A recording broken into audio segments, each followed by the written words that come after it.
Друзі, вітаю! Ви на каналі Монетний двір. А чи знали ви, що першу радіотелеграфну лабораторію відкрив у Києві радіоінженер Айзенштейн Семен Майсевич у 1905 році, а перша радіостанція була збудована у Миколаєві 1914 року. Радіомовлення ж в Україні після радянсько-української війни почалось у 1924 році.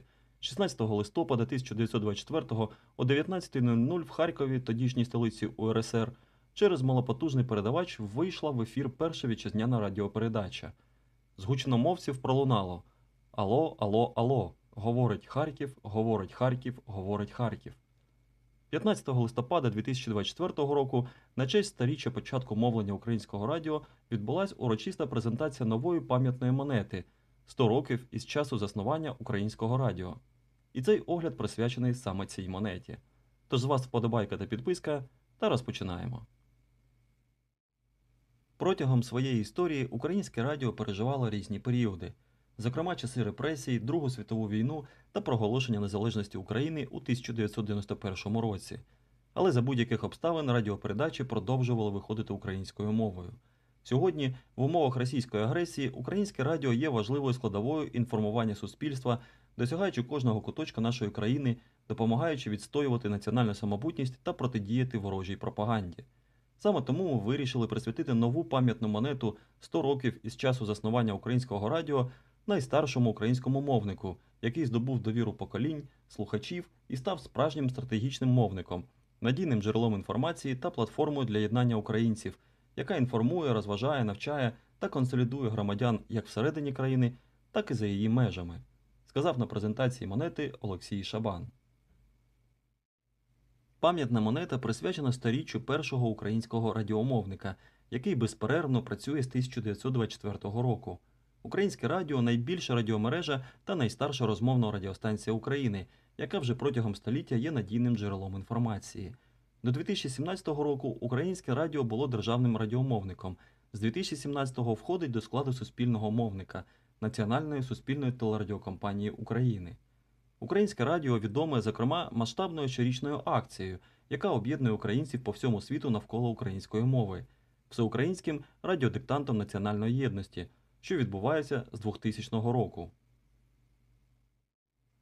Як я вже сказав на початку, перший ефір відбувся 16 листопада 1924 року в Харкові, тодішній столиці України. Ця подія знаменувала початок великої історії технічного, культурного та соціального розвитку української держави. Тоді з гучномовців пролунало: «Алло, алло, алло! Говорить Харків, говорить Харків, говорить Харків! Працює перша в Україні радіотелефонна станція».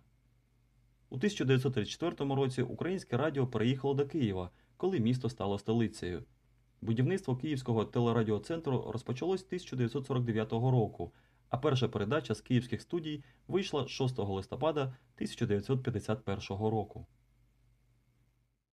Сьогодні, в умовах російської агресії, українське радіо залишається на передовій інформаційного фронту, допомагаючи протидіяти ворожій пропаганді.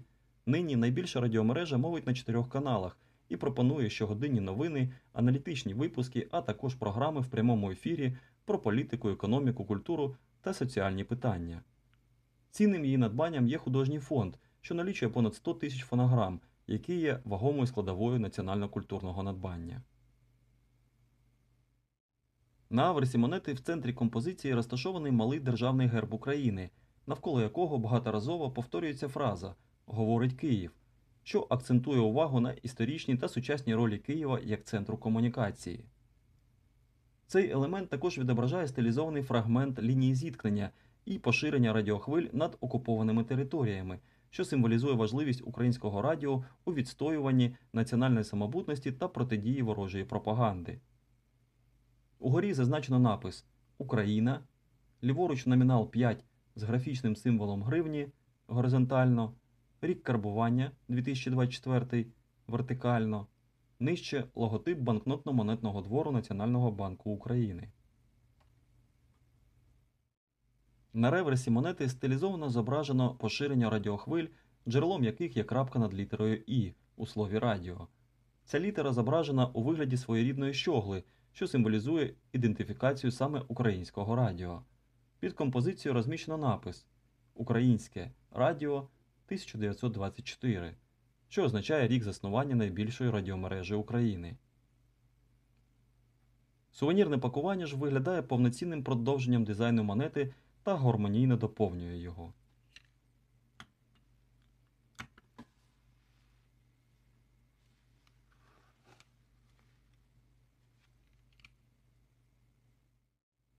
Як вже зазначив, монета введена в обіг 15 листопада 2024 року. Номінал 5 гривень, матеріал карбування Нейзельбер, маса 16,5 грами, діаметр 35 мм. Гурт монети рифлений. Категорія якості карбування спеціальний Uncirculated. Тираж випуску 50 тисяч штук у сувенірному пакуванні. Перша хвиля реалізації монет інтернет-магазином Національного банку України відбулась 26 листопада, продавали її за ціною 163 гривні. 100 років – це лише початок для українського радіо, тож нехай його історія і надалі буде яскравою та значущою. В мережі дизайн монети викликав багато суперечок у нумізматів. Комусь подобається дизайн, а хтось вважає, що він не передає всієї суті порушеної тематики. До того ж, багато хто вважає, що невірно було на монеті до 100-річчя заснування українського радіо розміщати напис «Говорить Київ», якщо насправді перша фраза все ж була «Говорить Харків». І я з цим повністю погоджуюсь. А яка ваша думка? Які емоції монета викликала у вас? Обов'язково пишіть про це в коментарях, буде дуже цікаво почути. Ну, і як би там не було, монета достойна посісти місце в будь-якій нумізматичній колекції, і я радий, що мені вдалося її придбати. А на цьому будемо закінчувати огляд. Підписуйтесь, коментуйте, ставте вподобайки, якщо було цікаво, та обов'язково приходьте на нові огляди. До зустрічі!